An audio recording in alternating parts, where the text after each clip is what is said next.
Thank you. Can I? We're very lo-fi. We've got our flip chart, and I hope you can read my writing. We've addressed the questions that were posted on the wiki ahead of this session, so that we kind of got some headings. The first question was, what is citizen journalism? And we've kind of agreed about a number of particular qualities. The one overriding quality of citizen journalism is passion, is an engagement with the subject matter that's being done. You have to be passionate to do this for nothing, after all. So citizen journalists are generally passionate about what they produce. There's a quality of citizen journalism which is outside of bureaucratic, commercial news organisations. It's unpaid, it's independent, the editorial agenda is up to the citizen journalist. There's a certain element of trust. The citizen journalist is generally more trusted because they are independent, because they are unpaid. And sometimes they will refuse to be paid because they want to maintain that trust. They don't have deadlines, and this means that they can pursue an issue over a period of time. What might be called trickle blogging is one phrase that came up, which I'll come back to later. The citizen journalist has the advantage of speed, so they can publish instantly. Again, they've not got kind of production cycles to stick to. And there's also, the flip side of that is depth. They can go into a lot more depth than a professional journalist would. So those are some of the qualities of citizen journalism. Part of that is being a witness to a news event, so that's a quality of citizen journalism. And the fact that it might not have to be textual, they might not have to be particularly good writers, they might work in photography or video. Then the final quality of citizen journalism is its interactivity. It's far more interactive than traditional news. There was a great phrase that blogs and citizen journalism is news I can argue with. So it's not just here is the news, take it or leave it. There's conversation. There's an interaction with the readership. The readership is often part of the story. They contribute. And that community element is very important to citizen journalism.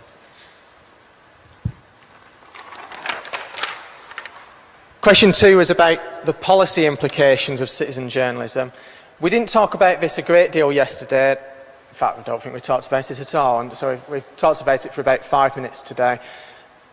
We kind of think it revolves around two issues. One is access, in terms of citizen journalists having access to the same sources, the same places as professional journalists, and in particular examples like Parliament, political meetings, things like that.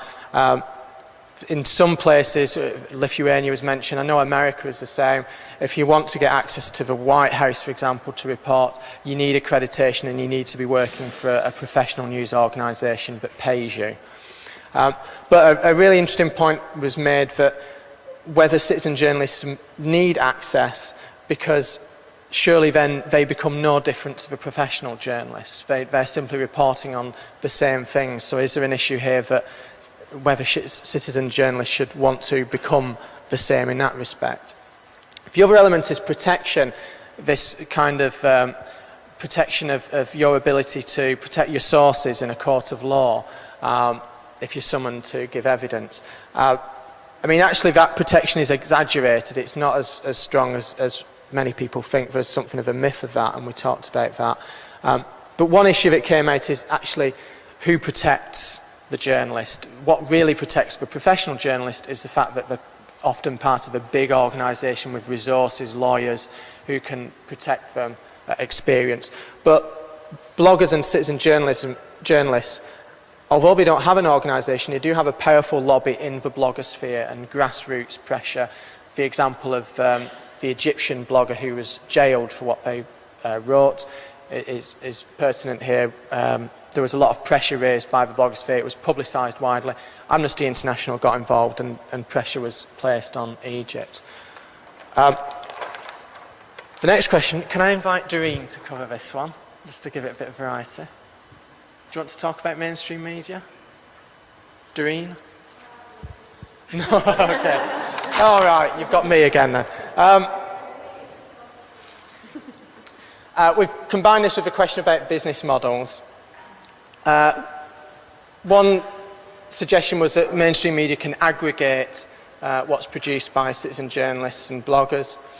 There's the sharing of revenue model that Scoops outlined yesterday. That is particularly interesting, although it has implications which I'll touch on later.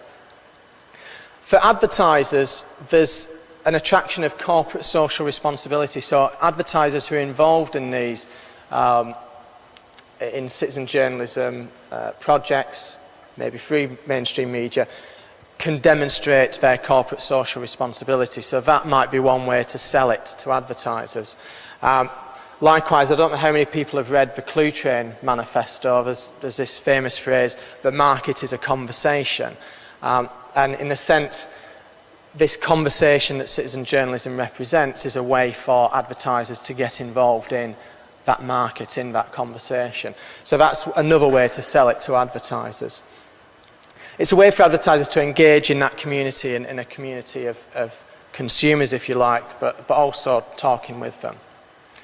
And then there are other economic benefits that aren't necessarily directly about selling advertising. Through crowdsourcing, which is where you get your readers to do lots of little jobs as part of an investigation, you can save costs, basically. So that's one element. You can gain credibility from your contributors, from your citizen journalists. An analogy was made with the former sports star who becomes a sports journalist because of their credibility, because of their contacts. And likewise, a newspaper or a broadcaster that takes on a blogger takes on that credibility, takes on those contacts as well, so there's advantages there. Mainstream media can save on their recruitment costs because we don't have to advertise for someone to write about politics because there's a great political blogger that's already